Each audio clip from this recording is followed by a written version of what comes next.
विजय कुमार, अपने चैनल के सभी दर्शकों को नमस्कार। दोस्तों, बता दूं कि आज हमारी टीम देवरिया जनपद के महुआनी चौराहे पर इकट्ठा है। यहाँ पर हमारे साथ समाजवादी पार्टी के शिक्षक सभा के राष्ट्रीय महासचिव और एडी इंटरमीडिएट कॉलेज के लेक्चरर आदरणीय सुभाष यादव जी हैं।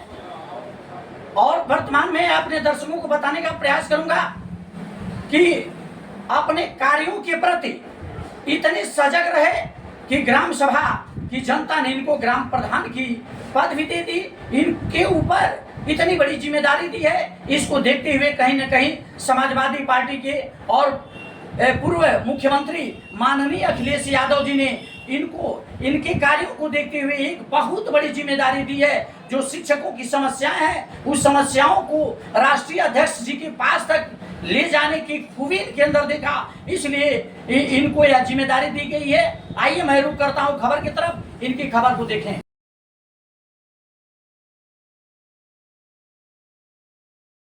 सर, हम लोगों के चैनल में आपका स्वागत है।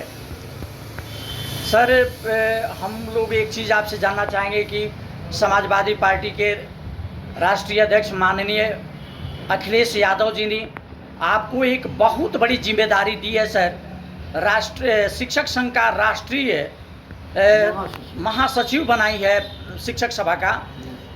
आप राष्ट्रीय अध्यक्ष जी को क्या कहना चाहेंगे? सर, मैं राष्ट्रीय अध्यक्ष जी का सम्मान करता हूं कि उन्होंने मुझे इतना बड़ा पद दिया, जिस पर उनको धन्यवाद देता हूं और जिस पद की जिम्मेदारी दिया है उसका मैं स्वीकार करता हूं।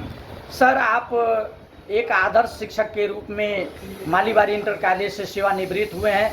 जनता ने आपको ग्राम सभा की जिम्मेदारी भी सौंप दी है। सर, आपको काम करने का अच्छा अनुभव है। सर, तो आगे आप शिक्षकों के बीच बहुत बड़ी समस्याएं हैं। सर, उन समस्याओं के निदान के लिए कुछ हम लोग बिल्कुल जी क्या कहना चाहेंगे? सर, शिक्षकों की समस्याओं के निदान के लिए मैं सतत प्रयास करूंगा जी। और आगे अगर समाजवादी पार्टी की सरकार आती है तो मैं हर तरह से हर संभव प्रयास करूंगा कि शिक्षकों की समस्याएं समाप्त हों और उनको ज़्यादा से ज़्यादा सुविधा दें। सर, हमारे प्रदेश में कुछ वित्तविहीन विद्यालय हैं जो सरकार ने मान्यता दे रखी है। सर, वे शिक्षक बिना मानदेय के बिना पारिश्रमिक पाए आज सेवानिवृत्त हो रहे हैं और दर की ठोकरें खा रहे हैं। सर, उनके विषय में क्या कहना चाहेंगे? सरकार आने पर उनके विषय में बात किया जाएगा और ये कहा जाएगा कि ये शिक्षक ज़्यादा दिनों से कार्य कर रहे हैं जी, और ये बिना किसी आर्थिक सहयोग के अगर रिटायर हो जाते हैं तो इनके साथ अन्याय होगा, इसलिए इनके साथ न्याय किया जाए और इनको कुछ आर्थिक सुविधा दिया जाए। जी, एक चीज़ हम और जान लेना चाहेंगे सर कि ये शिक्षा जगत की तरफ कि सरकारी विद्यालयों की तरफ से अभिभावक का मुंह भंग होते हुए प्राइवेट विद्यालयों की तरफ जा रहा है। सर, आप शिक्षक हैं इसलिए हम आपसे यह चर्चा करना है। इस विषय में क्या कहेंगे? सर, इस विषय में मैं ये कहना चाहता हूँ कि जो प्राथमिक विद्यालय सरकार खोल रही है, मान्यता दे रही है जी, उस मान्यता को बंद करें जी। और प्राथमिक विद्यालय जब सरकार ने खोला है वहाँ सब कुछ सुविधा दे रही है, खाना पीना कापी किताब सब दे रही है। सरकार को भी चाहिए कि जनता को कहे कि आप ज़्यादा से ज़्यादा जी प्राथमिक विद्यालय में एडमिशन कराओ और वहाँ पर पढ़ने की कोशिश करो। सर, कैसे प्राथमिक विद्यालय में एडमिशन कराएंगे? हमारे जनपद के या हमारे प्रदेश के जो भी नेता हैं या अधिकारी है वो खुद अपने बच्चों को प्राइवेट विद्यालय में भेजते हैं, सरकारी में नहीं भेजते हैं। सर, इस पर क्या कहेंगे? ये गलती है। जैसे मान लीजिए हर जो विद्यालय सरकारी हैं तो उसमें भी एक कलेक्टर और एक चपरासी का भी और एक किसान का भी लड़का उसी में पढ़ना चाहिए। अगर बड़े लोग पढ़ाएंगे प्राथमिक विद्यालय में तो छोटे लोगों का मन लगेगा तब वो भी उसमें पढ़ाएंगे। तो न्याय तो यही है कि बड़े लोग भी उस विद्यालय में अपने बच्चों का एडमिशन कराएं। जी, हम लोग से कुछ अभिभावक इस विषय पे चर्चा हो रही है। सर, तमाम अभिभावक हम लोगों से मिल रहे हैं। चूँकि एडमिशन का समय है तो अभिभावकों का कहना है कि सर, प्राइमरी विद्यालय में वही पोथी पढ़ाई जा रही है जो पहले पढ़ाई जाती थी, उसमें कोई रहस्य नहीं है। और प्राइवेट विद्यालय में हमारे बच्चे काफ़ी टैलेंटेड हो रहे हैं, भले वो कम पढ़े लिखे अध्यापक ही पढ़ा, लेकिन हम संतुष्ट हैं। नहीं, इसका हम विरोध करेंगे। ऐसा नहीं है कि वही सिलेबस है जी प्राथमिक विद्यालयों में भी जो सरकारी विद्यालय उनका भी सिलेबस बदल दिया गया है जी। क्योंकि हम लोग पढ़े हैं जी। आज से 40 साल पहले हम उस प्राथमिक विद्यालय में पढ़े हैं जी। उसके सिलेबस में आज के पाठ्यक्रम में बहुत अंतर है। जी वो पाठ्यक्रम कम नहीं है, वो पाठ्यक्रम छोटा नहीं है, वो पाठ्यक्रम जो एस्टेब्लिश विद्यालय है उनसे अच्छा है। जी हम कहते हैं कि जो ये कॉन्वेंट और वो बड़े स्कूल खोले जा रहे हैं उसमें बहुत पहले ही गंभीर चीजें ला करके बच्चे के दिमाग में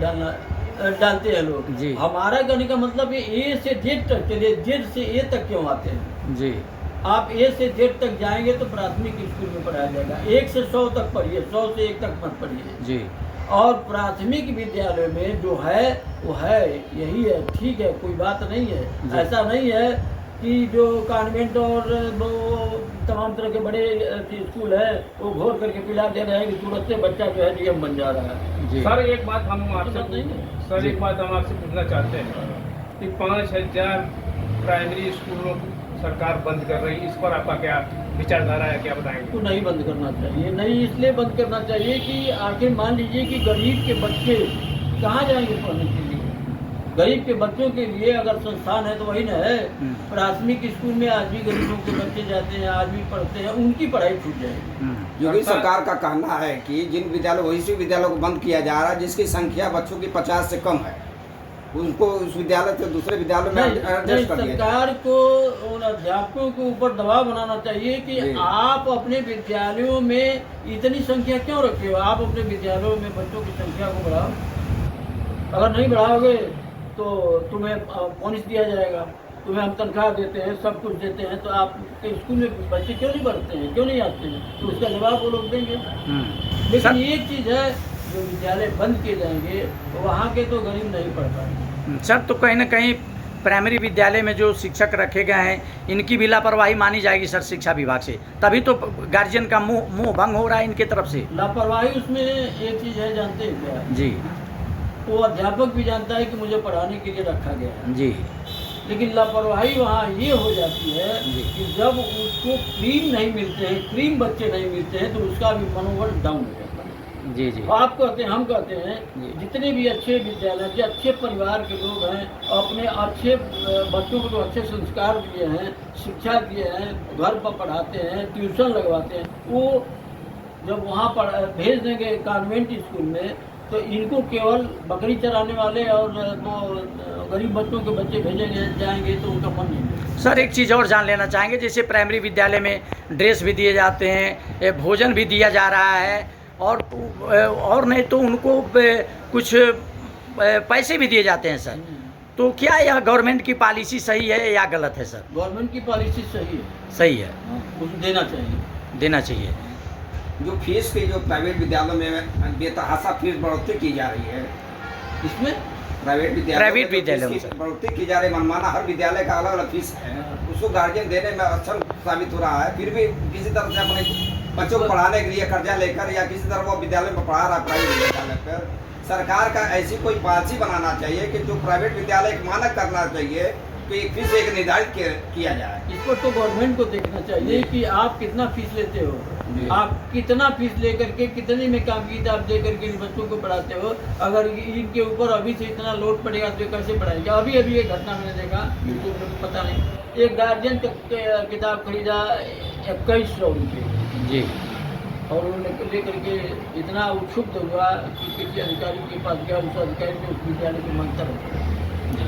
इसको देखते हुए सर तो ठीक है, जी अधिकारी ने तो अच्छा किया, 2100 रुपये की किताब का छाया के लड़के को आप देते हो तो तुम्हारी मान्यता रहनी चाहिए कि नहीं? तुम्हारी मान्यता बिल्कुल नहीं रहनी चाहिए, तुमको 200-400 रुपये की किताब देनी चाहिए कि बच्चा पढ़ सके। जी जी। अच्छा, विद्यालयों में देखा जाए, प्राइवेट विद्यालयों में एक चीज़ देखी जा रही है कि विद्यालय में सारा चीज़ें, जैसे बुक हो गया, ड्रेस हो गया, वो शूज हो गया, मोजा हो गया, पेन हो गया, पेंसिल हो गया, सारा चीज़ विद्यालय से ही लेना पड़ रहा है। वो अभिभावकों का एक समझिए कि एक बहुत बड़ी दिक्कत हो रही है, कहीं वो विद्यालय से बाहर आपको जाने ही नहीं दे रहा है। वो सारा चीज एक व्यवसाय बना कर रख दिए हैं। विद्यालय तो अपना शिक्षा जो कर रहे हैं कर ही रहे हैं, जो फीस ले रहे हैं, लेकिन इस सब चीजों से भी वो अपने इस पर भी गवर्नमेंट को जी, एक्शन लेने की। नकेल कसनी चाहिए जी। उनके ऊपर कि आप ऐसा नहीं कर सकते हो। जी। उनको खुला छूट दो, अपनी किताब को बाजार से खरीदवा करके चलवाओ, तो वहाँ से किताबें सस्ता मिलेगी ना।